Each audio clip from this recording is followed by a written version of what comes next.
So hello guys, it's Flipping here. Okay, let's talk about the trade breakdown of yesterday's trade. Okay, as you can see on the 4 hour, we have this supply level right here that caused the break of this overall extreme demand level. So this supply level caused the break and started to form a series of lower lows and lower highs all the way down, right?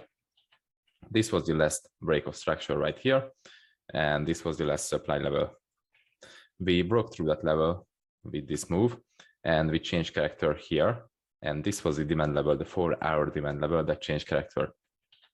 We did not tap into this zone, so just left inducement above the zone, right? It's liquidity. So we were likely to see the tap of this zone, but continue. After we changed character with this move, we created a break of structure again to the upside and formed a new high. This is a new high point below the 4 hour supply level, right? And the demand zone that caused the break of structure was this marked demand zone. And as you can see, this was the demand that caused the structure break on the 4 hour. So, okay. This caused a new high to be formed. After a new high, we tapped into this demand level again, but after a tap, we failed to create a new high, and we reacted on, you will see on the 15-minute, we reacted on a 15-minute supply and failed to break above this level. So, okay, let's switch to the 15-minute, Fارکس.com.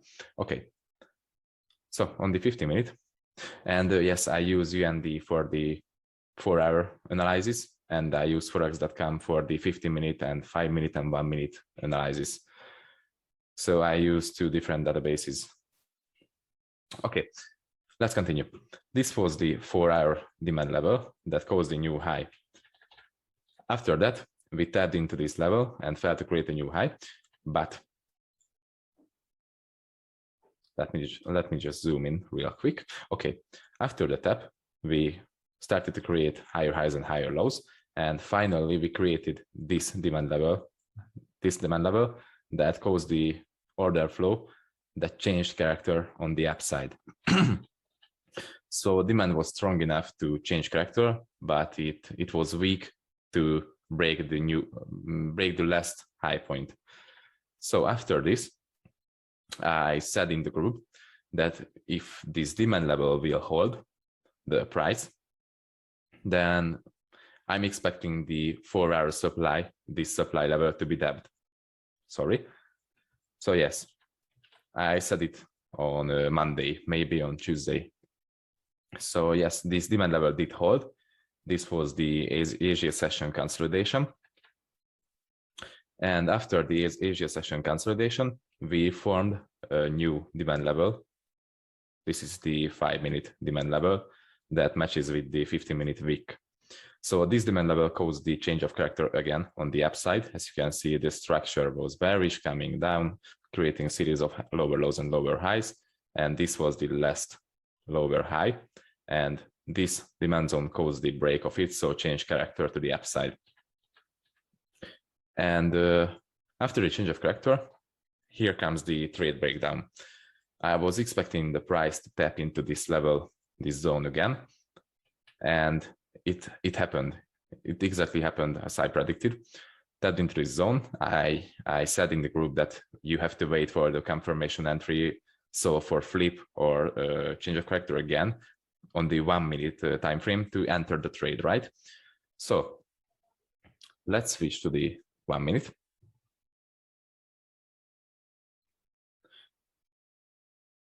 So before we talk about this demand tap and entry, let's talk about the structure.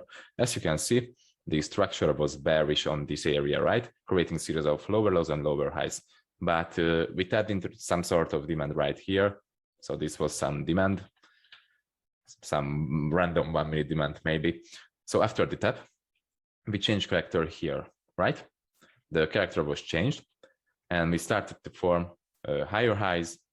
So sorry, higher highs, higher lows, higher highs, higher lows, and the last higher low, this higher low, failed to create a new higher high again. So this was the high, this low failed to break above this high. So that confirms that this demand right here, I was just pointing to the monitor with my hand, I don't know, so sorry, this demand failed to create a new high again. So this confirms this is a weak demand, and it retested, rejected, and created this supply zone that caused the break of this overall extreme demand, right? Okay, after that, we changed character. I marked it here, as you can see. So we changed character, then we created this decisional supply level again, and we had our extreme supply level right here.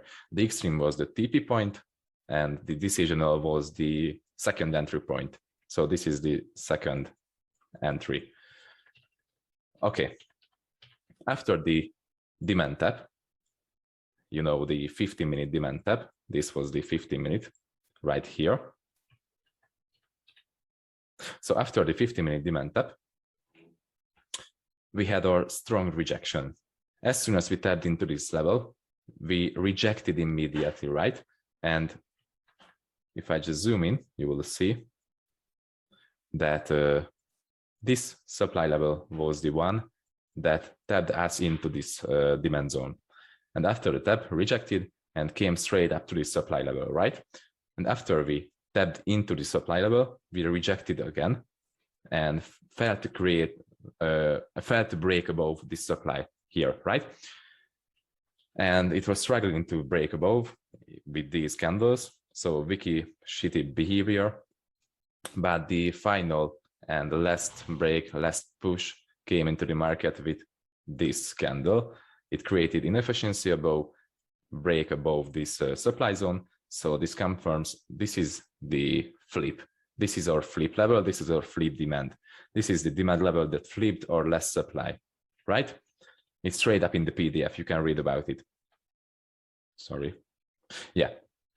And this was the first entry, and I entered on the 50% of the candle, because if I would have used a full body enter, so the full, let me just remove this one real quick. And this one too, sorry for your time. So, okay, if I would have used the full body enter, it wouldn't be enough stop loss. So there's no room. I did want to let my trade to breathe, to let enough space to either hit stop loss or either turn. So as you can see, the 1.5 pip stop loss was just enough to keep in the trade, because relatively equal lows here, right? 1, 2, 3, 4 equal low. And if these equal lows would have been swept, this stop loss would have kept me in the trade, right? So I don't want to complicate it more. It's just a 50% equilibrium entry, right? So this did run to TP for 5 risk to reward ratio. Okay, on to the next one. As you can see, after we broke above this supply level, we started to create higher highs and higher lows. And after we reacted on this demand level, we immediately created inefficiency and broke through or mentioned decisional supply level, right? So this was the second entry level, and we break above this zone again with impulse inefficiency move, as you can see. So I did set an order on this demand zone again, and I used the full body entry on this zone, because it's simple. The 1.5 pip stop loss was perfectly matched with my break even. So the first entry was here on the 50% of this candle, right? And as soon as we break the above, okay, let's talk about money management first. So I was managing the first trade.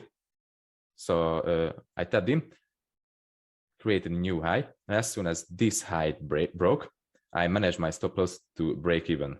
Not here, sorry, on this level, right? So break even. And as soon as the pullback happened and broke this high again. I managed my pullback after this low. And after this high broke, I did not have to manage my stop loss because we hit TP. There was a TP point, right? So yeah, it's just a PDF money management. I use this every single time. It protects me from unnecessary losses. And I hit more break even, but I take around 20% stop losses. So yeah, my win ratio is pretty high due to this money management method. So okay, on to the second entry again. So I use the full body because it perfectly matched with my break even. So I didn't complicate this. This was the reason I used the full body here and the 50% here. And after this, the trades were just hit TP straight up, and I booked maybe 9.5 or 10 risk reward ratio. So 10%, I risked 1% on each trade. So it was 2 to 10 risk reward, right? Because I risked 2%, 1% on this trade, 1% on this trade. But as soon as this trade was hit break even, it's not 2.5, 2 to 10, it's 1 to 10, right? So yeah, that's the idea behind these trades. And I hope it makes sense to you guys. Hope you enjoyed this video, and please leave me a feedback if I should create more videos like this or stick to the case studies, or I don't know. Give me ideas, guys. Thank you very much. Take care.